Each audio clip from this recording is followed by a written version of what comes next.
Hi friends, welcome to Yashika Kashvin channel. இன்றைக்கி நம்ம பார்க்க போகிற டிஷ்ஷு தக்காளி கறி. இட்லி தோசைக்கு நம்ம எப்போவுமே சாம்பார் சட்னி அந்த மாதிரி தானே சாப்பிடுவோம். ஒரு டிஃப்ரெண்ட்டான டேஸ்ட்டில் குயிக்காக செஞ்சு சாப்பிட்ற மாதிரி டேஸ்டியான ஒரு டிஷ் தான் நான் இன்றைக்கி சொல்ல போகிறேன்.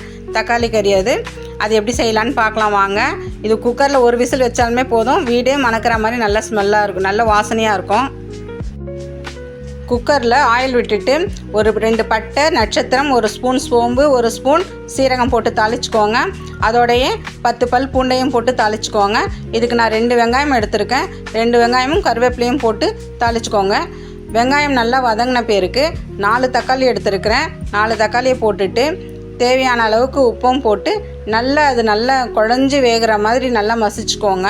அதுக்குள்ளே அது வேகிறதுக்குள்ளே 1/2 கிளாஸ் வறுத்த வேர்க்கடலையை கொரன்னு அரைச்சிக்கோங்க. போதும். தக்காளி நல்லா மசிஞ்ச பேருக்கு அது கரண்டிலேயே நல்லா மசிச்சு விட்டுட்டு 1/4 ஸ்பூன் மஞ்சத்தூள், 2.5 ஸ்பூன் மிளகாத்தூள், கரம் மசாலா 1 ஸ்பூன் போட்டுட்டு நம்ம அரைச்சி வச்சுருக்குறோம் இல்லையா, அந்த வேர்க்கடலை பவுடரையும் போட்டு நல்லா தண்ணி ஒரு 2 கிளாஸ் வச்சாலுமே போதும், கொஞ்சம் திக்காகவே இருக்கும்.